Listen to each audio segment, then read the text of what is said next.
Sebagai tersangka dalam kasus pembunuhan Vina dan Eki 8 tahun lalu dibebaskan melalui sidang pra-peradilan.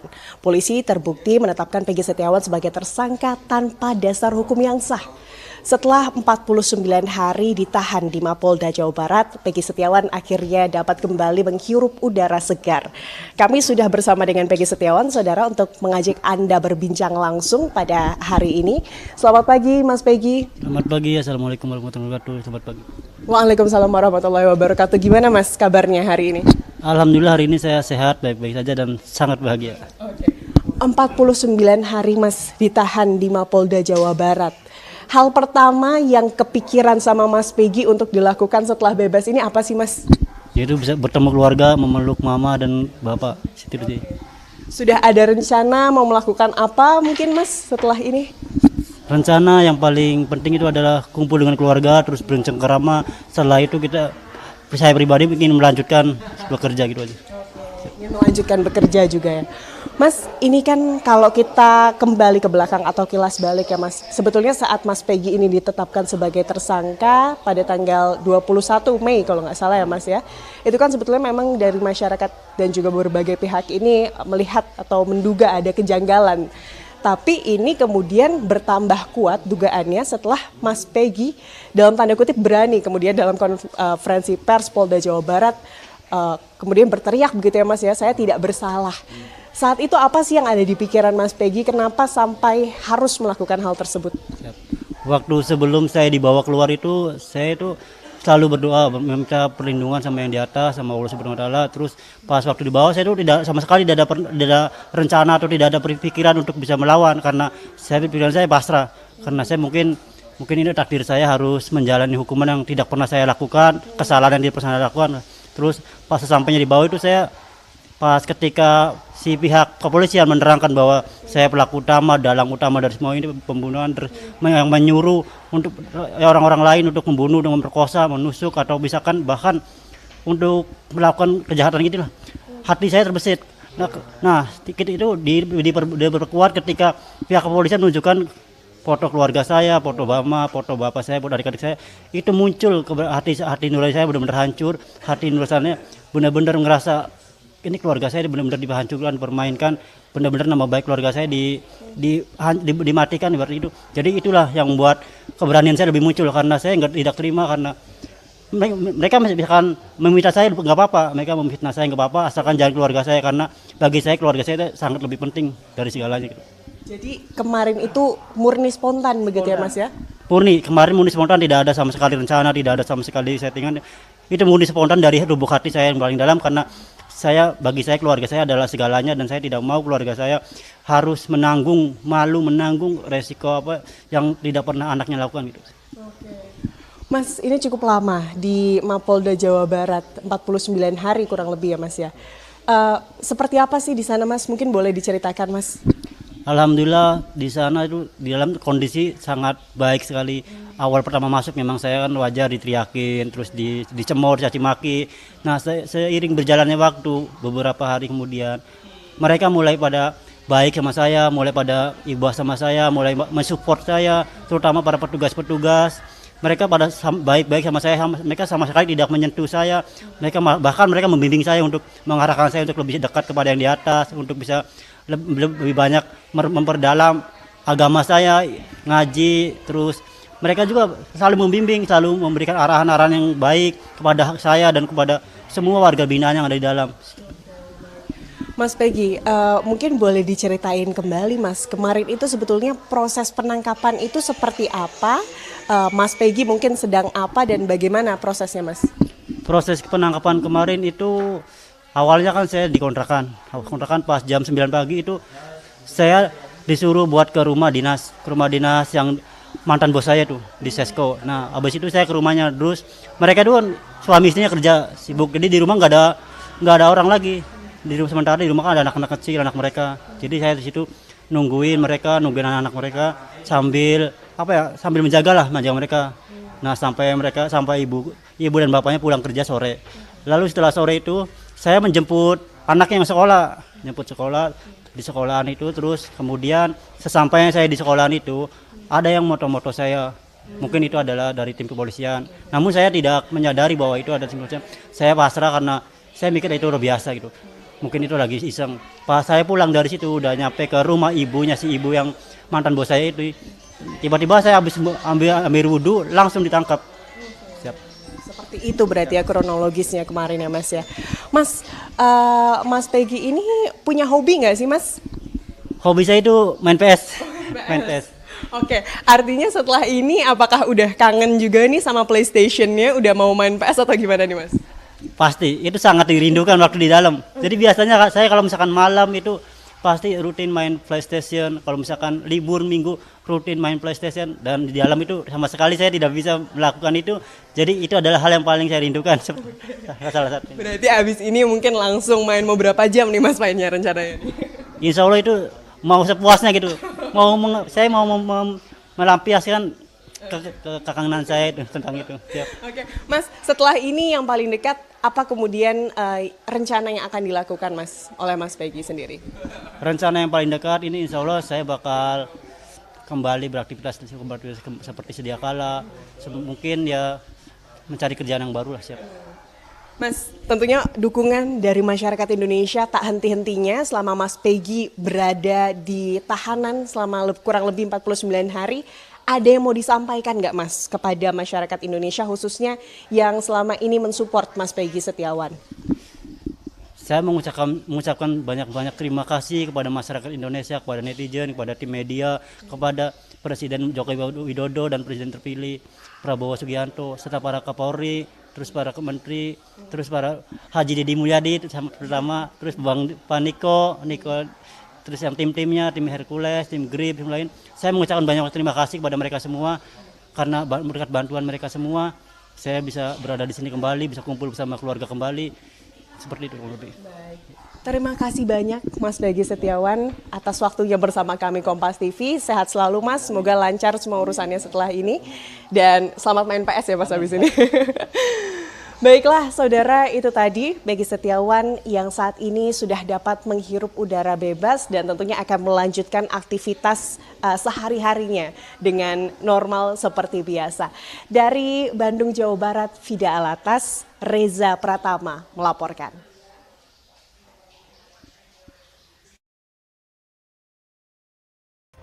Peristiwa demi peristiwa selalu terjadi dan terus berkembang sepanjang hari. Saat Anda membutuhkan informasi dengan perkembangan berita mutakhir, jadikan kami mata dan telinga Anda untuk berbagai aktualita terkini. Sambut kami sebagai referensi. Ikuti semuanya di Kompas TV, independen, terpercaya. Saat menangkap, mengumpulkan, dan mengolah peristiwa, secara paksa oleh penyidik. kami kerahkan upaya terbaik. Ketika menyampaikan berita serta informasi, kami tak sekadar menyapa. Ada referensi, aspirasi, juga inspirasi yang menjadi misi. Sapa Indonesia di Kompas TV. Independen, terpercaya. Menjunjung tinggi prinsip jurnalisme dalam setiap tayangan terbaiknya. Menghadirkan berita bernilai sebagai referensi. Gelar bicara yang tajam. Tidak, ini kan kebohongan, Dok. Mengupas fakta demi fakta dan mendorong pencarian solusi. Serta investigasi yang mengungkap kebenaran. Rosi, Satu Meja, The Forum, Sapa Indonesia Malam. Nilu, ikuti semuanya bersama Kompas TV. Hari ini, informasi bertebaran, menyebar sangat cepat, dan begitu mudah diakses. Tak menyangka kalau telah menyebarkan video hoax melalui WhatsApp seorang pria atas unggahannya di media sosial. Namun hanya satu sumber independen yang bisa Anda percaya, menjunjung tinggi prinsip jurnalisme dalam setiap tayangan terbaiknya, menghadirkan berita bernilai sebagai referensi. Dan bersama 5 narasumber pilihan membicarakan Gelar bicara yang tajam. Ini kan kebohongan, Dok. Mengupas fakta demi fakta menyuruh melakukan tindakan seperti itu. dan mendorong pencarian solusi serta investigasi yang mengungkap kebenaran. Rosi, Satu Meja The Forum, Sapa Indonesia Malam, Nilu, dan pastikan diri Anda lebih berkualitas bersama Kompas TV, independen, terpercaya. Menjunjung tinggi prinsip jurnalisme dalam setiap tayangan terbaiknya, Kompas TV menghadirkan berita bernilai sebagai referensi. Ikuti semuanya dan pastikan diri Anda lebih berkualitas bersama Kompas TV.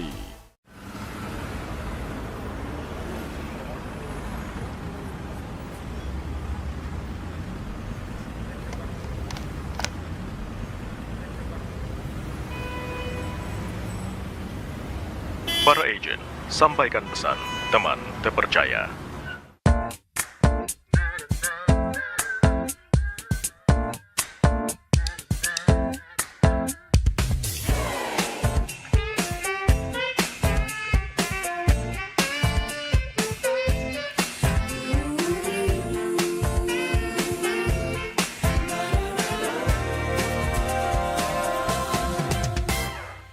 Ada kami di sini, media masa kini. Independensi adalah kunci terpercaya menginformasi. Berita bohong, palsu dan ilusi Pasti tak ada di sini. Kompas TV, teman terpercaya, independen, sampaikan berita. Menggali informasi terkini. Temani hari-hari. Kompas TV, teman terpercaya, independen, sampaikan berita. Memberikan yang terbaik. Menjadi semangat kami.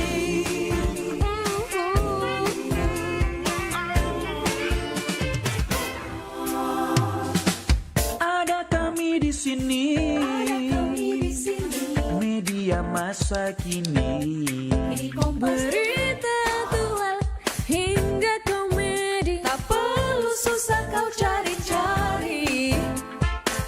Pagi hingga malam dan dini hari, menghadirkan fakta terkini. Kompas TV, teman terpercaya, independen, sampaikan berita. Menggali informasi terkini. Hari-hari.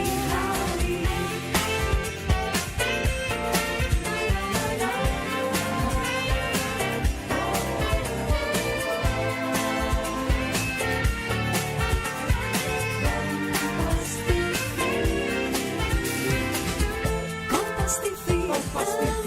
teman terpercaya, independen, sampaikan berita.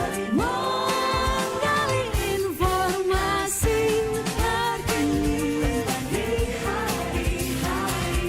Kompas TV, teman terpercaya, independen, sampaikan berita.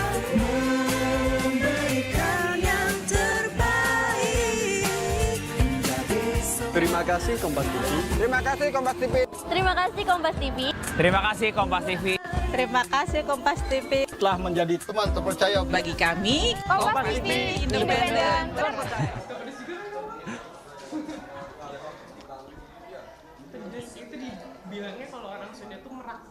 Benar. Enggak beda-beda. Sama-sama Jawa Barat. Iya, Cirebon itu lebih ke condong Jawa Tengah ini. Jadi kalau misalkan Sunda kan paling di Kuningan, di daerah Kabupaten Palimanan itu masuk Sunda. Iya, Jawa Tengah. Tapi kalau menurutku bahasa Cirebon tuh mirip bahasa Tegal, Mas. Iya, mirip, hampir sama. Jadi 70% hampir sama. Banyak kata-kata yang sama, kosakata yang sama banyak. Hampir mirip. Oh, lagi pakai insert. Kalau disuruh ngobrol aku jadi bingung mau nanyain apa. Pas lagi gantian Mas, nanya Mas. Jadi reporternya. Oh iya, kalau main PS lain gimana Mas? Saya main PS itu terutama paling dari dulu sampai sekarang itu FIFA sih, FIFA PES itu paling favorit saya itu. Oh, oke. Yang ini ya, yang bola-bola ini. Iya, bola-bola itu saya paling favorit tuh. Hampir setiap. Dimarahin mama nggak Mas? Wah itu kalau soal dimarahin tuh udah hampir setiap hari. Oh gitu ya. Hampir setiap hari. Tapi karena itu hobi saya, jadi saya tetap aja karena yang penting saya melakukan hal yang positif, tidak melakukan macam-macam. Jadi saya Benar-benar. Oke, siap. Kita iklan dulu. siap, boleh. Siap. Paling lama sehari berapa jam Mas main PS? Saya sehari bisa nyampe 6 jam. 6 jam? 6 jam bisa nyampe itu. Kamu suka ngomelin Mas kamu ini nggak? Kamu ini. Atau malah main bareng lagi sama Luciana nih, enggak ya? Enggak, saya pernah main bar sama adik saya yang paling kecil tuh, yang adik yang perempuan. Enggak, yang cewek. Ada lagi, selain setelah Amel ada lagi. Ada namanya. Itu sekitar kalau misalkan dari mama yang di Cirebon tuh ada 4 total 4. Yang satu udah nggak ada yang cowok. Jadi tinggal sisa 3. Nah kalau misalkan dari yang di Bandung ini satu cewek namanya Ayu Dewi. Siap. Jadi sekarang dia nggak ada, kalau ada misalkan saya bawa sini nanti, ya Allah dikenalin. Seru jadi lumayan. Jadi saya di sini main PS itu sama dia, jadi dia kalau selalu ikut kalau saya main PS selalu bareng miluan gitu. Gitu sih. Mas Peggy, aku izin ini ya Mas. Oh ya boleh, mangga. Tolong pasangin tuh. Mangga. Buat Mas Peggy di belakang kayak gitu loh Kang. Ini biasa aja. Oh biasa aja nggak apa-apa. Buat komunikasi. Oke siap. Ini sebelah mana ini teh? Belakang Kang. Gak apa-apa. Nggak apa-apa. Ini tuh Sebelah kiri. loh, kok jadi nggak ada tulis? Oh ini, iya ini kiri. Ini sebelah kiri Mas. Oh ya, punten. Yuk, baru tadi mikrofonnya jaraknya segitu aja Mas. Ya? Sini ya. Siap. Amin. Halo, assalamualaikum, selamat pagi Pak. Siap. Jelas Pak, suara jelas. Siap.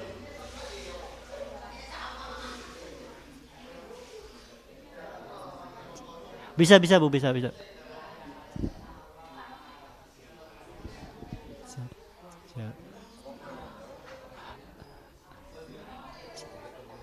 Siap. Siap Bu. Iya siapa?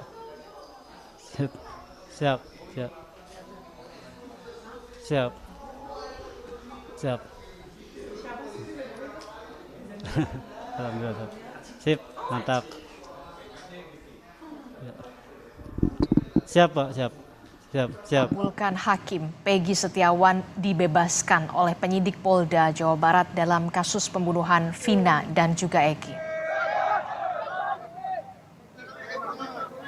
Peggy Setiawan keluar dari Polda Jawa Barat pada pukul 21.45 waktu Indonesia bagian Barat semalam usai tim kuasa hukum menjemputnya di rutan Polda Jawa Barat. Dengan mengenakan kaos berwarna coklat, Peggy akhirnya bisa menghirup udara bebas usai Hakim Pra-Peradilan Negeri Bandung mengabulkan gugatan pra-peradilan atas penetapan dirinya sebagai tersangka.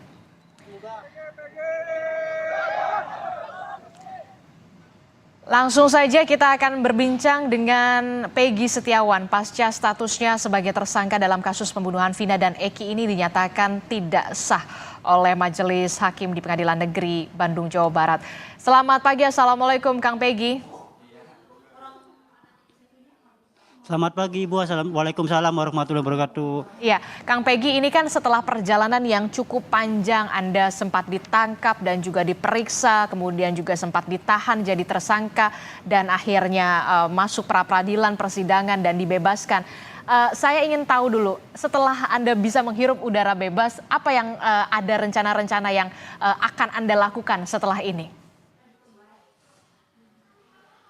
Ya, pertama-tama saya ingin mengucapkan terima kasih banyak kepada pihak Kompas TV yang selalu mensupport saya dan keluarga saya, yang selalu tidak pernah kenal lelah untuk selalu memberitakan tentang saya dan keluarga saya, yang selalu berjuang di depan Polda. Saya selalu melihat itu keberadaan Kompas TV itu tidak pernah lelah, 24 jam mereka selalu standby.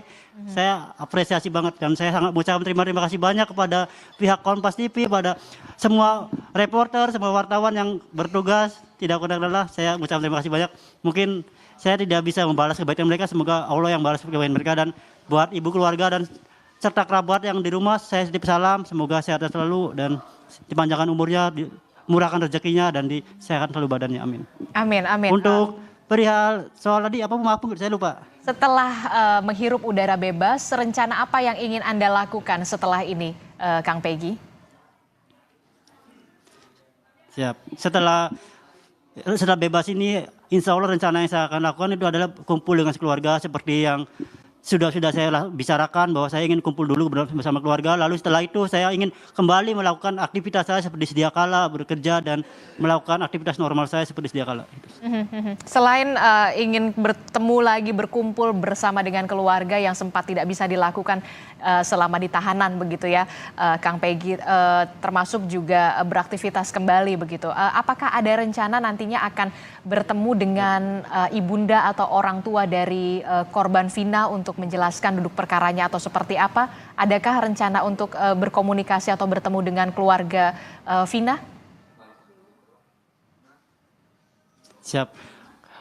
Untuk pertama-tama saya ucapkan berbelasungkawa atas korban, atas meninggalnya korban, atas kesedihan yang pihak keluarga alami. Jadi saya pribadi dan pihak keluarga sangat berduka cita dan semoga beliau bisa diterima di sisi Allah Subhanahu wa taala dan semoga amal ibadahnya bisa diterima dan dimaafkan dan bisa ditempatkan di sisi surganya Allah Subhanahu wa taala. Dan mengenai perihal itu, saya sepenuhnya berkoordinasi sama kuasa hukum dan biarkan kuasa hukum saya yang akan meneruskan langkah apa yang akan dilanjutkan, apakah saya akan bertemu dengan pihak keluarga mereka ataupun tidak, saya belum tahu karena saya serahkan semuanya pada pihak kuasa hukum. Jadi biar pihak kuasa hukum yang akan berbicara, intinya pribadi saya ingin bertemu dan ingin mengucapkan belasungkawa seperti itu. Tapi ada keinginan untuk bertemu dengan orang tua ataupun ibunda dari Vina, ada keinginan itu, Kang Peggy? Alhamdulillah ada. Namun selebihnya saya serahkan lagi kepada pihak kuasa hukum biar mereka yang menentukan itu. Oke, jadi memang ada keinginan dari Kang Peggy Setiawan kalau bisa dipertemukan dengan ibunda ataupun keluarga dari korban Vina begitu ya. Kalau kita sedikit mereview kembali atau mundur ke belakang ya Kang Peggy, ini kan saat Anda ditangkap, apa alasan polisi saat itu dan bagaimana kemudian Anda membela diri?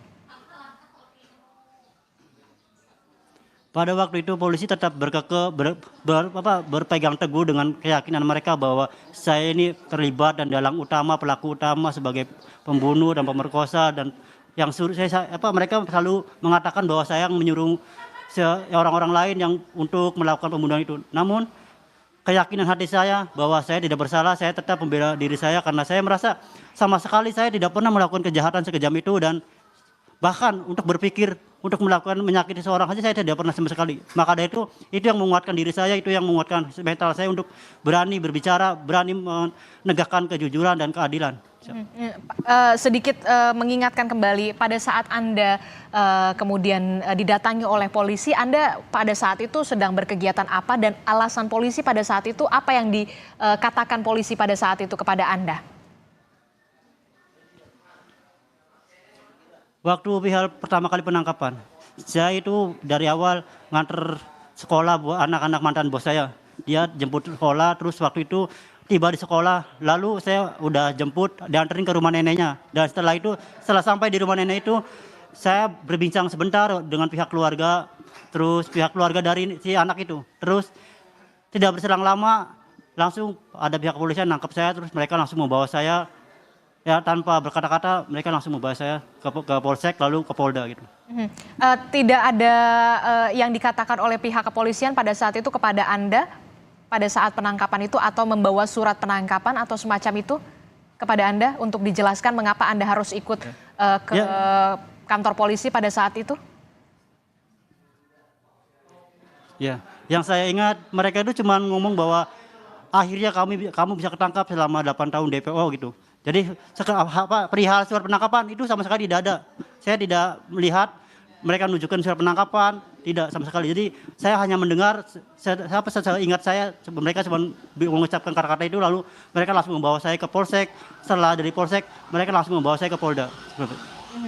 Jadi hanya mengatakan seperti itu tanpa ada menunjukkan surat penangkapan pada saat Anda ditangkap? Siap. Ya, setahu saya seperti itu.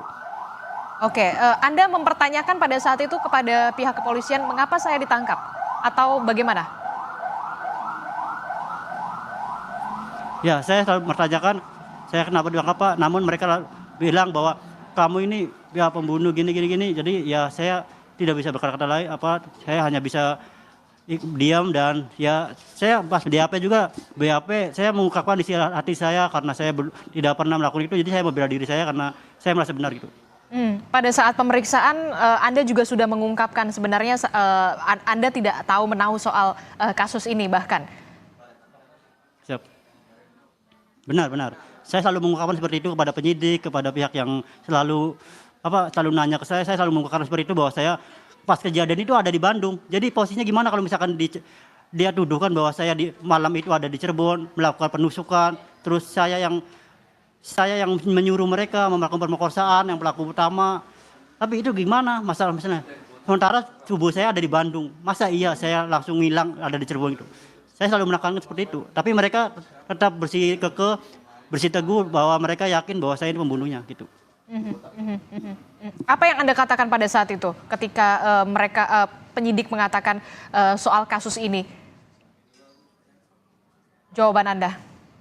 Saya selalu mengatakan bahwa penyidik bahwa saya tidak tahu Pak, saya sudah ada di Bandung, saya waktu itu ada dijelaskan alamatnya saya di Ranca Manyar dan ya selebihnya saya seperti itu aja. Tapi mereka tidak mengiyakan, tidak menggubris kata saya, mereka tetap bersih teguh dengan keyakinan mereka bahwa saya bersalah. Jadi dan mereka selalu mengatakan bahwa kami tidak butuh keterangan kamu, karena kami sudah tahu benang merah kamu. Jadi saya selalu menjawab, silakan Pak, kalau Bapak misalkan tetap begitu. Silakan dengan alibi Bapak, saya tetap berkesikuh dengan keyakinan saya. Oke, selama Anda ditahan, kemudian mengikuti menjalani pemeriksaan, ada juga tidak pada saat di tahanan atau pada saat pemeriksaan itu, Anda sempat dipertemukan oleh masing-masing terpidana yang memang sudah divonis dalam kasus pembunuhan Vina dan Eki untuk dikonfrontasi? Perihal itu seingat saya itu waktu di penyidikan, ada sempat satu yang dipertemukan sama saya, namun saya tidak mengenalnya. Siapa pada saat itu? Saya kurang tahu, karena saya tidak kenal. Jadi pihak polisi itu membawa satu yang masuk, ditunjukin bahwa kamu kenal nggak sama ini? Saya jawab tidak kenal dan dia juga jawab tidak kenal dengan saya. Siap. Oke, hanya sebatas itu, tidak ada pertanyaan lain, Kang Peggy, seingat Anda pada saat dibawa satu orang ini saksi atau terpidana, Anda tidak mengetahui? Ya, siap. Ya benar, hanya sekedar itu dan tidak ada lagi karena saya memang tidak tahu dan dia juga tidak tahu saya dan tidak kenal saya. Siap. Berbaju tahanan juga atau bagaimana pada saat itu? Satu orang ini? Pada saat itu dia itu pakai baju bebas, jadi dia dimasukkan ke ruang penyidik itu hanya sekedar polisi itu bertanya kepada si yang dibawa itu bahwa kamu kenal nggak sama yang itu? Dia jawab tidak kenal dan saya juga jawab tidak kenal. Hanya sebatas itu ya pada saat itu pemeriksaan konfrontasi? Siap, ya sebatas itu. Hanya sebatas itu. Ya hanya sebatas itu. Oke, ini juga yang kemudian menjadi sorotan adalah pada saat Anda ditunjukkan kepada publik pada saat rilis konferensi pers keterangan resmi dari Polda Jawa Barat, Anda begitu lugas dan begitu tegas sekali mengatakan kepada salah satu jurnalis kami Kompas TV pada saat itu mengatakan saya bukanlah orang yang harus bertanggung jawab. Apa alasan Anda pada saat itu ya sampai Anda bisa berani untuk mengatakan itu secara lugas dan juga tegas, Kang Peggy? Karena dari awal yang sesudah saya bilang, seperti banyak yang saya katakan dari awal bahwa saya keyakinan diri saya bahwa saya sama sekali tidak pernah melakukan kejahatan sekejam itu dan saya tidak pernah sama sekali punya pikiran untuk menyakiti seseorang dan apalagi membunuh dan memerkosa. Perbuatan itu sangat keji buat saya. Jadi saya merasa hati nurani saya itu tidak terima karena saya dituduh untuk melakukan kejahatan yang seperti itu dan keluarga saya dilibatkan. Ya ibaratnya mereka itu menghancurkan nama baik saya, menghancurkan masa depan saya, terus menghancurkan nama baik keluarga saya, itu membuat hati nurani saya jadi semakin menggebu-gebu untuk mengungkapkan kebenaran sebenarnya. Karena saya tidak ingin membohongi publik, karena saya tidak ingin membohongi keluarga saya, seperti itu. Jadi saya berani mengatakan itu secara spontan karena hati nurani saya. Jadi Anda mengatakan saya bukan pelakunya, saya tidak pernah melakukan itu secara spontan saja Anda berani dan mengatakan itu di depan wartawan begitu ya? Oke. Benar, itu saya katakan secara spontan dan tidak ada unsur. Oke, terakhir Kang Peggy, apa yang ingin Anda sampaikan setelah ini semua sudah benar-benar sudah divonis pembacaan kalau memang penetapan tersangka dari Anda ini memang sudah batal demi hukum. Apa yang ingin Anda sampaikan utamanya kepada keluarga dan juga tim kuasa hukum serta masyarakat yang memang netizen salah satunya yang terus mengawal kasus ini sampai adanya putusan pra-peradilan ini. Silahkan, Kang Peggy. Ya, pertama-tama saya mengucapkan terima kasih banyak kepada pihak keluarga, terutama kedua orang tua saya, adik-adik saya, seluruh keluarga besar saya, tim kuasa hukum saya yang tidak pernah lelah untuk terus berjuang untuk membela, menegakkan keadilan ini dan bisa mendukung saya. Dan saya juga ucapkan terima kasih banyak kepada netizen Indonesia yang selalu mendukung dan selalu mensupport, memberikan semangat yang lebih bagi saya, dan selalu kepada keluarga saya sangat mengucapkan terima kasih banyak kepada mereka semua, dan kepada seluruh wartawan, pada media, kepada seluruh masyarakat Indonesia. Dan saya terutama mengucapkan terima kasih banyak kepada hakim yang mulia yang memiliki hati nurani dan yang benar-benar bisa menegakkan keadilan, itu Kang Eman. Selebihnya saya kurang tahu namanya karena saya tidak ikut dalam persidangan itu, tapi saya harus mengucapkan terima kasih banyak sebesar-besarnya kepada beliau karena beliau berani menegakkan keadilan dan berani menegakkan hukum di Indonesia. Dan saya mengucapkan terima kasih banyak kepada Presiden Joko Widodo, Presiden yang terpilih Prabowo Subianto, dan Kapolri yang alhamdulillah masih bisa mau menegakkan keadilan di Indonesia ini, dan para menteri lainnya seperti Kang Deddy Mulyadi, Pak Susno Duwaji, dan rekan-rekan yang lain, para menteri-menteri yang lain, dan semuanya. Saya mengucapkan terima kasih banyak. Mungkin saya tidak bisa mengungkap dengan kata-kata, namun saya selalu mendoakan mereka semua yang terbaik. Semoga Allah Subhanahu wa Ta'ala membalas perbuatan mereka, dan semoga mereka lancarkan rezekinya dan dipermudah segala urusannya. Dan saya terima kasih buat kuasa hukum saya, Pak Niko, Bu Yanti yang selalu pertama menjadi penyemangat pertama saya, dan Pak Adnan dan yang lain, tim yang lain, Pak Imron, Pak Iman, terima kasih banyak, Pak Tony yang selalu semangat menyuarakan kebenaran, dan Pak siapa yang lain, pokoknya semuanya. Oke, terakhir, apa yang pesan yang ingin Anda sampaikan kepada pihak kepolisian? Karena dengan gugurnya status Anda menjadi tersangka, itu artinya pihak kepolisian masih punya PR untuk benar-benar bisa memburu dan menemukan Peggy alias Peron, pelaku pembunuhan Vina dan juga Eki. Apa yang ingin Anda sampaikan pesan untuk pihak kepolisian? Ya, terutama saya ingin mengucapkan terima kasih banyak. Mungkin ini adalah pembelajaran untuk saya untuk bisa menjadi lebih baik lagi ke depannya, dan harapan saya itu lebihnya semoga semua ini bisa cepat terungkap, dan semoga pelaku itu bisa segera tertangkap agar supaya keadilan di negeri ini bisa tetap ditegakkan, dan semoga tidak ada lagi korban-korban berikutnya yang salah tangkap atau misalkan yang contoh pribadi seperti saya yang harus saya alami, harus menderita keluarga saya selama ini. Dan ya lebih seperti itu sih, saya bisa mengucapkan berdoa dan semoga keadilan bisa tetap ditegakkan. Oke, baik, terima kasih Peggy Setiawan telah bergabung bersama kami dalam Sapa Indonesia Pagi. Sehat selalu dan selamat berkumpul bersama dengan keluarga. Terima kasih. Assalamualaikum. Amin. Terima kasih banyak, Bu. Waalaikumsalam warahmatullahi wabarakatuh. Saudara, informasi lainnya juga akan hadir di Sapa Indonesia Pagi. Otoritas Jasa Keuangan atau OJK membuka kasus gagal kelola saham senilai 96 miliar rupiah oleh influencer Ahmad Rafif Raya. Dana investasi PT Waktunya Beli Saham justru dipakai Rafif sebagai operasional, dari menggaji karyawan, pertemuan di hotel, sampai biaya